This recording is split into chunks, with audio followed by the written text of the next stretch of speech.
The following talk was given at the Insight Meditation Center in Redwood City, California. Please visit our website at audiodharma.org.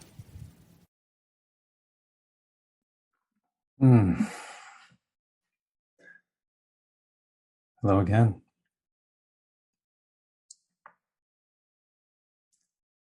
Just having a moment to transition. And maybe in the transition to say thank you so much for your practice. It's no small thing.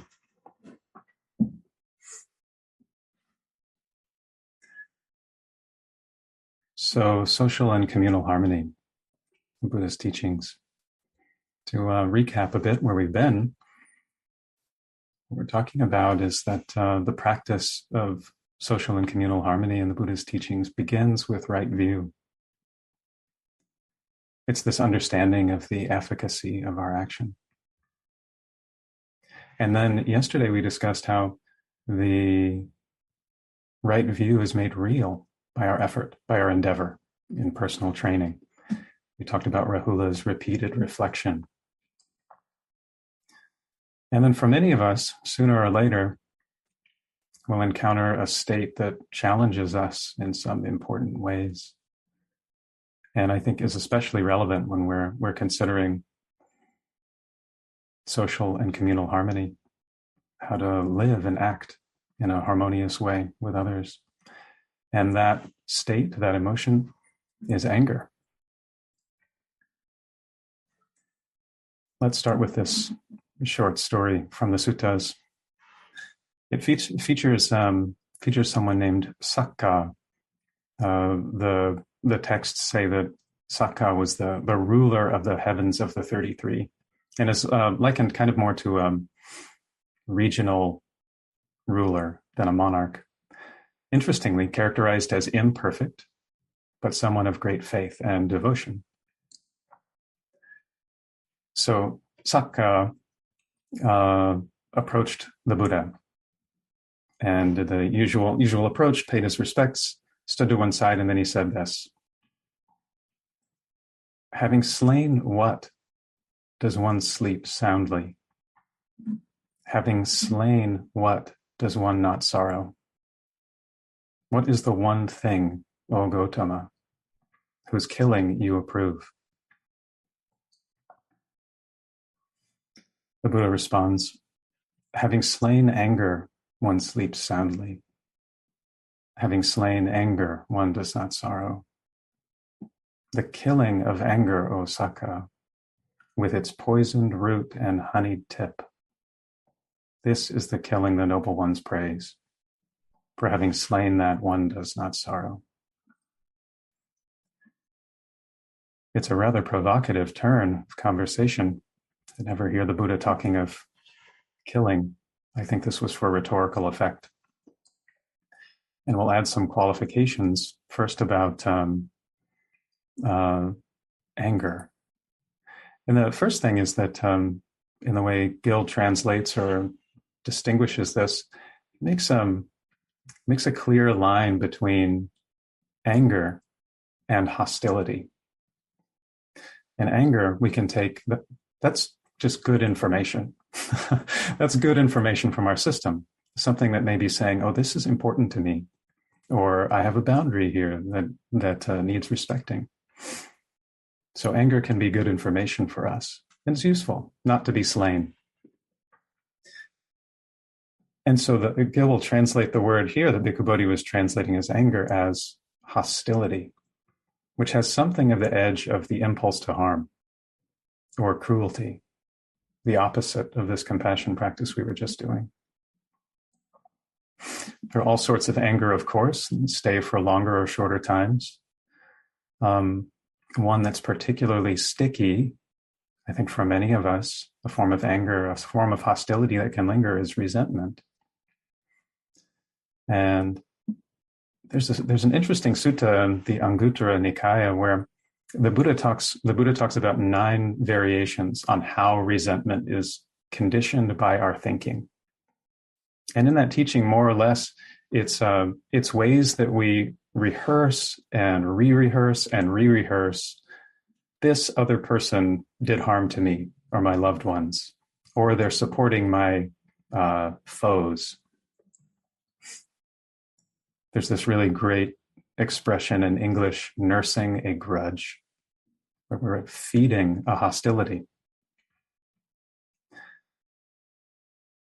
I think there's a clue to how hostility is harmful to us in the teachings that said that hostility is what an enemy would wish for us. And I have to wonder, after our first couple of days of teaching, is Rahula's repeated reflection even possible when we're heavily under the sway of hostility? Do we have the presence of mind to be able to reflect? Is the action I'm about to take harmful? Is it helpful? Is it cause for affliction for myself, for others, or for both? Or is it for our well-being? It's challenging to do this when we're under the sway of hostility. The poison root and honeyed tip has such an influence. We're encouraged to be circumspect, of course, in the interest of our own welfare and social and communal harmony. So a story I'm about to tell, I think without mentioning it, is pointing to what I think of as the missing piece when it comes to practicing with hostility, and that is our practice of mindfulness of emotions. Now, when I was quite young, I learned how to drive on an old Volkswagen Bug. It's like tan Volkswagen from the 1970s. And young me, I was sort of amazed at the power of the clutch. And up until then, I had thought there was this direct relationship. You press the gas and the car goes. So just 1-to-1. Anytime there's gas, the car is going to move if the engine is running. So it was fascinating for me to realize that if I press the clutch down while the engine is moving, I could rev the engine. And no matter how much gas it got, however loud it got, the wheels didn't turn. It didn't move. The car didn't move. And I think in just the same way, our mindfulness practice, when it comes to strong emotions like hostility or anger, our mindfulness practice can act as the clutch. That actually the emotion, the information of anger can rev up through the body. And with this practice of mindfulness, we can allow that revving, let's say, to come through as loud as it wants to get and pass right through. And we don't move. We don't go into movement. We don't engage. If we let go of the clutch, something else might happen. But to feel our emotions through the body. I think this might have been what was happening during this other story with the Buddha. There's a time that he's at the squirrel sanctuary and someone comes to him named Bharadvaja the Rude. And it's said that Bharadvaja had found out that someone in his caste had gone forth into, he'd become a monk, a student of the Buddha. So the Bharadvaja comes to the Buddha and it says, angry and displeased, he went to the Buddha and abused and insulted him with rude, harsh words. And when he'd spoken, the Buddha said to him, this is amazing to me. Rather than the Buddha more or less taking the bait, returning insult with insult, he does this. He says to Bharadvaja, what do you think? Do friends and colleagues and relatives and family members, do they come and visit you? And Bharadvaja responds, yes, sometimes they do. Do you then serve them fresh and cooked foods and savories? The Buddha asks. Sometimes I do. But if they don't accept it, who does that food belong to? In that case, it belongs to me, says Bharadvaja. The Buddha says, in the same way, when you abuse, harass, and attack us, who do not abuse, harass, and attack, we don't accept it. It still belongs to you. It still belongs to you. Someone who, he says, when abused, harassed, and attacked, abuses, harasses, and attacks in return, is said to eat the food and have a reaction to it. But we neither eat your food nor do we have a reaction to it. It still belongs to you. It still belongs to you. I don't know if you can imagine this, but someone coming forward with an insult, with hostility, and having the presence of mind that that reflection, that moment of pause, that push of the clutch that allows their strong energy to come to you. And then we have the moment of pause and reflection and choice to decide how to engage. It's not automatic that we meet insult with insult. And in this case, the Buddha is kindly explaining that those insults, he can keep, the Bharadvaja can keep them. They're not his. So in the Buddha's sort of keen analysis in other places, he talks about various causes of anger, hostility, and resentment. Some of them are things like envy, stinginess. Some of them are linked to craving and seeking and attachment. And some of them are linked to views, or strong holdings of opinions. But there are these wise ways that I think we start to encounter how to live with the very human impulse to anger, how to respond to it in others.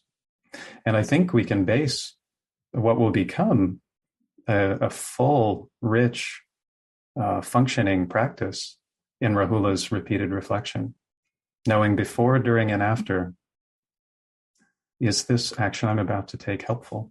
Is it harmful?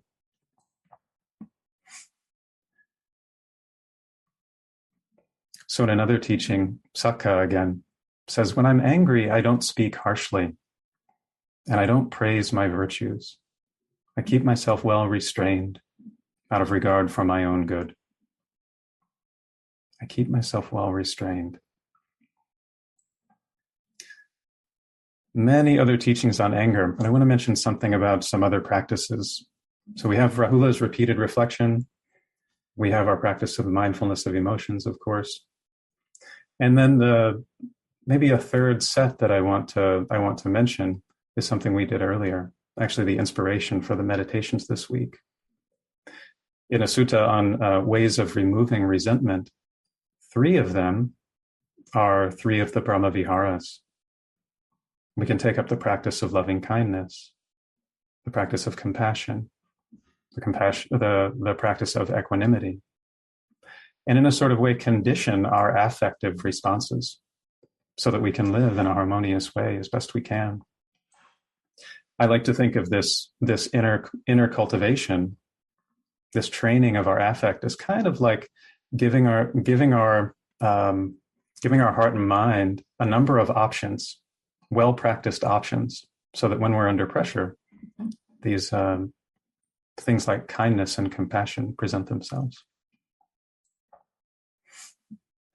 So to close for today, I'll just say, in exploring and dealing with anger, we can make an effort to get close to it through repeated reflection.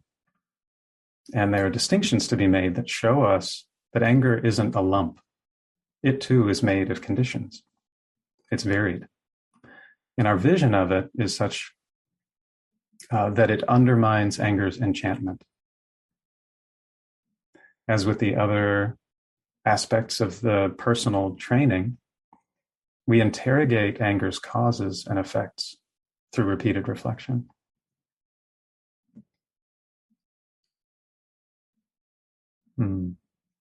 So even with anger, hostility, very human aspects of our experience, we practice with these diligently, and we find ways to be with them. We discover them for ourselves. How to live with these in a way that's of benefit to ourselves, of benefit to others, and of benefit to everyone. This is what practice is asking of us. Tomorrow we'll move on to good friendship and mutual benefit. May our practice together this morning nourish us. And may it be that our reflections, our meditation, our faith in the Buddha's path, may that be for the support of social and communal harmony in small ways and large. Please take very good care of yourselves.